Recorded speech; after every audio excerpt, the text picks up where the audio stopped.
있습니다. 오늘 할 얘기는 제가 예전에 찍은 영상 20년도, 19년도, 20년도 그 당시에 찍은 영상 중에 어떤 분이 요즘에 이제 이걸 달면서 요즘이 아니라 이제 땅값이 막 올라가고 막 집값이 막 올라가는 그 시점에서 이제 보고 댓글을 달아놓으셨더라고요. 이제 보니 안 맞네요. 막 이렇게. 그래서 제가 방송으로 할 수 있는 부분하고 또 상담으로 할 수 있는 부분이 이제 달라가지고 그 당시에는 제가 상담하신 분들한테는 말씀을 다 드렸었거든요. 그때 제가 뭐라고 말씀을 드렸냐면 우리나라가 앞으로 홍콩, 싱가포르 요 현상과 일본의 현상이 플러스된 형태로 나타날 것이다. 요렇게 말씀을 드렸었거든요. 그러니까 어떤 부분은 홍콩, 싱가포르하고 같은 부분이냐면 어, 2평에서 3평, 4평, 5평 되는 아파트가 홍콩, 싱가포르에서 5억입니다. 4억 8천, 5억, 10억 막 이럽니다. 근데 요즘에 우리나라에도 도시형 생활주택 해가지고 7평, 10평, 12평 막 이렇게 이런 것들이 막 12억, 10억 막 이렇게 갑니다. 5억, 10억 막 이렇게 갑니다. 그리고 직업은 200만 원 미만의 급여를 받는 도우미나 막 이런 것들 있잖아요. 허드렛 일, 그러니까 저임금 직업만 할 수밖에 없어. 근데 이 아파트를 사버렸기 때문에 얘네들을 딱 그 유지비를 딱 내잖아요. 관리비나 막 이런 것들요.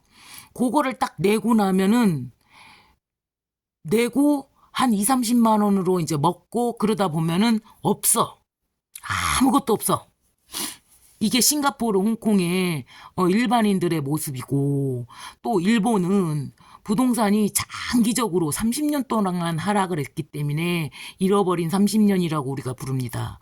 그래서 마치 실방구가 난 것처럼 뻥 터지는 것이 아니라 사서히 그러니까 만약에 5억이야. 1년에 1,000만 원씩만 빠져. 그래갖고 10년 지나니까 10년 지나야 막 겨우 2억, 3억 빠지고, 그 다음에 또 10년이 지나니까 또 빠져가지고, 일본 예전에 동경, 1990년대, 80년대에 동경에서 3억 가던 아파트가 30년이 지나니까 3천만 원인데 반절은 찾고 반절은 없어요. 응, 이사 오지도 않고 잘 나가지도 않고 그러한 현상. 그런데 물가는 너무 높아. 고물가야. 제로금리인데도 고물가예요. 그래서 일본에서 일어났던 일들이 무엇이냐면 그 덮밥이나 막 이렇게 스시 같은 거 있잖아요. 초밥 같은 것도 한 개, 두 개씩만 파는 거. 그리고 이렇게 그 물가가 너무 비싸다 보니까 바로 우리나라로 건너오면 싸잖아요. 그러니까 일본 사람들이 우리나라 와갖고 쇼핑해 가고, 성형수술 받고 가고, 막 이러한 현상이 막 일어났었거든요. 그러다 보니까 삼각김밥 같은 거, 한 끼를 저렴하게 때울 수 있는 그러한 거. 왜? 그때 그 사람들도 삼기 신도시까지 다 해가지고 비싼 집을 너무 많이 사가지고 이제 그거를 했거든. 빚을 내다 보니까, 빚을 내다 보니까 이제 먹을 돈이 없는 거예요. 그러니까 몇십만 원으로, 몇만 원, 몇십만 원으로 식비를 해결해야 되는 상황이 되다 보니까 계속 아끼고 그럴 수밖에 없으니까 이제 뭐 하루에 2끼 먹네, 3끼 먹네, 뭐 이런 식으로 한 끼 먹네, 2끼 먹네, 막 이러면서 반찬 거의 없어지고 이렇게 한 그릇으로 한 끼를 때울 수 있는 그러한 것들이 막 이렇게 음, 되었단 말이죠. 그러다 보니까 이 상황이 얘네들이 먼저 이거를 겪게 되다 보니까 그때 이제 작게 사는 거 있죠. 말하자면 소확행, 작지만 행복. 행복을 추구한다. 막 이런 식으로 해가지고 캠핑카에서 살던가 아니면은 되게 미니멀 라이프 뭐 이런 거 유행하고 이러다 보니까 왜 거기에 우리나라보다 먼저 이 일들이 다 일어났기 때문이죠. 그러니까 대부분 월세를 살거나 이런단 말이죠. 왜 그러냐면 정부에서 PF 사태다 뭐다 해가지고 재벌들 그리고 건설회사들만 건져주는 거예요. 세금 또 찍어내는 우리의 돈 국민 모두를 위한 돈이 아니라 재벌들 위주로 구제를 해주다 보니까 그 비싼 아파트를 국가에서 매입을 하는 것입니다. 그렇게 해가지고 왜냐 전부 다 장악했거든요. 그 아파트나 주택 가격을 보세요. 거지 같은 거 빼놓고는 전부 다 억대입니다. 진짜 사람이 살기가 진짜 어려운 막 이렇게 조금 정말 후질근한 거 옛날에 막 20년 30년 된 아파트 아니면 시골에 있는 막 다 부서지는 비새는 집 이런 집들 아니고서는 요즘에 새로 지은 집이나 도심권에 있다거나 그러면 무조건 억대가 넘어가요. 그 많은 집들을 전부 다 독점을 해가지고 가지고 있으면서도 공실이 그렇게 많아도 풀지 않는다는 것이죠. 왜냐면 비싼 돈으로 팔아가지고 이 사람의 나중에 이 20년, 30년간의 노동력 혹은 후대까지의 그 노동력을 전부 다 포획해버린 상황이 되어버렸기 때문에 그러면 야 우리 국가가 망한다 집값이 떨어진다 막 우리 왜 10억 주고 샀는데 얘가 떨어져 봐. 내 돈 5억 들어갔고 5억 빌려서 들어갔다고 쳐봐요. 그러면은 5억으로 떨어지면 이 사람은 거지 되잖아요. 그러니까 이게 지금 당장은 안 무너지게끔 국가의 돈을 계속 집어넣는 것입니다. 그렇게 되면 집값이 확 빠지든 안 해. 그 대신에 내 집값이 그만큼 떨어지지는 않아. 그러니까 집 산 사람들 위주로 정책을 하다 보니 확 떨어지지는 않는데 그 대신에 그러면은 사줄 사람이 이제 더 이상 없어. 그러면 국가에서 그걸 매입을 하게 되는 것입니다. 그래서 그 매입한 그 집을 이제 월세로 사람들한테 이제 더 이상 살 여력이 없으니까 구매의 여력이 없으니까 월세로 돌려버리는 것입니다. 그러니까 미국이나 유럽이나 막 이렇게 선진국들 보세요. 그럼 거의 대부분 월세입니다. 영화를 보세요. 영화 같은 거 보세요. 그냥 월세가 그냥 일반화되어 있습니다. 정말 집주인들 몇 명, 10%의 그 부자들 빼고는 국가의 소유이거나 정말 재벌들의 소유이거나 막 이렇게 그러한 상태가 아니고서는 거의 대부분 월세입니다. 월세. 그러니까 국가 외에 이제 만약에 다주택자야. 그러면 세금을 뭐 이상하게 막 다 먹여갖고 다 토해내게끔. 그래가지고 민영화해서 거기 권력층의 핵심에 있는 사람들 같은 경우에는 언제 양도소득세를 안 내는지 뭐 이런 것들을 다 알고 있기 때문에 이 사람들은 그때 그거를 다 사가지고 정말 핵심 권력에 있는 그 분들만 개별적으로 월세를 놓는 거지. 대부분은 국가 소유로 이렇게 가는 것이고 그리고 일반인인 경우에는 내가 아무리 다주택자라고 하더라도 정치에 참여하지 않는다던가 내가 어떠한 세력이 없다던가 이런 경우에는 이 판매 대금이나 뭐 이런 것들 세금으로 다 가져가 버리죠. 그러한 상황이 되는 것이죠. 우리 국민들이 정치에 관심이 없고 계속해서 자기가 피 빨리고 있으면서도 침묵하거나 이런 상황이 계속되는 한은 그럴 수밖에 없고요. 만일 그것을 침묵하지 않는다고 하더라도 어쩔 수가 없습니다. 왜냐하면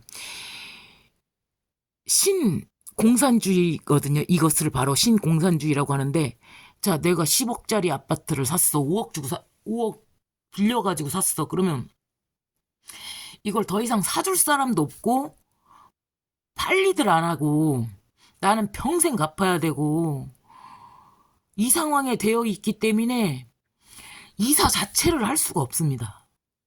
그러니까 일부분 정말로 이사 가고 싶은 사람도 자 돈이 1억밖에 없는데 도심 중앙으로 가려면은 5억 10억인데 어떻게 갑니까? 못 가죠. 시골로만 돌 수밖에 없습니다. 1억 가지고 있는 사람들 시골로만 돌 수밖에 없어요. 게다가 10억짜리 샀는데 이제 이 못 판 사람들 못 움직입니다. 사줘야 가죠. 아니면 정말 덤핑 치거나 아니면 영끌로 쫓겨나거나 요런 상태가 안 되고서는 이동 자체가 불가능한 겁니다. 그러니까 이동이라는 것 자체가 인구의 10%밖에는 이동을 할 수가 없어. 이 상황이 아예 이동 자체를 막아놓은 겁니다. 그리고 빚 갚는데 돈을 다 썼기 때문에 식비도 모질라는데 어떻게 놀러 가겠습니까? 그러니까 유지하기가 굉장히 너무 어려워집니다. 그리고 통제는 또 강화됩니다. 전염병이다 뭐다 해가지고 한 사람이 처 맞는 것을 딱 이미 목격해버렸어, 코로나 때. 그러면 괜히 나섰다가 전 국민한테 몰매 맞고 막 이렇게 정말 나쁜 짓 했다 뭐 이런 식으로 이제 선동하게 되면 사람들이 가만히 안 있죠. 저 사람이 진짜 나쁜 사람인 줄 알고 거기 가가지고 막 해코지합니다. 막 계란 던지고 막 쓰레기 던지고 오물투척하고 잘 선후 좌우 다 가려보지 않고 그냥 우선당장 매체에서 그냥 떠드는 대로만 이 사람들이 딱 듣고 정말 정의감이 넘쳐가지고 가가지고 막 이렇게 해버립니다. 그러면 그 사람은 거기서 더 이상 살 수가 없는 상태가 돼버립니다. 진실이야 어떡건. 매체에서 떠드는 대로 그냥 그렇게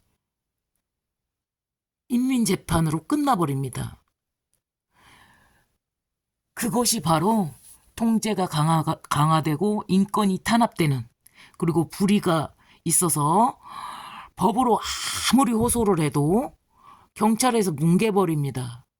유튜브 소송이나 뭐 이런 것들 쳐보십시오. 그냥 불송치, 각하, 조사 중지, 중지. 아예 수사 자체를 안 합니다. 저도 요즘에 관리비 때문에 관리비 비리를 캐고 있는데 그거에 대해서 단 한 건도 조사를 안 합니다. 내가 고소를 한 사람이니까 고소인 조사만 끝나고요.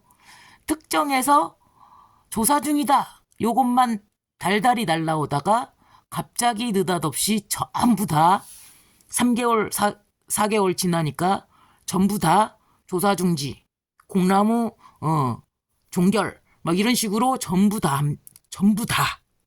10건이 넘는데 이 얘기는 무슨 얘기겠습니까?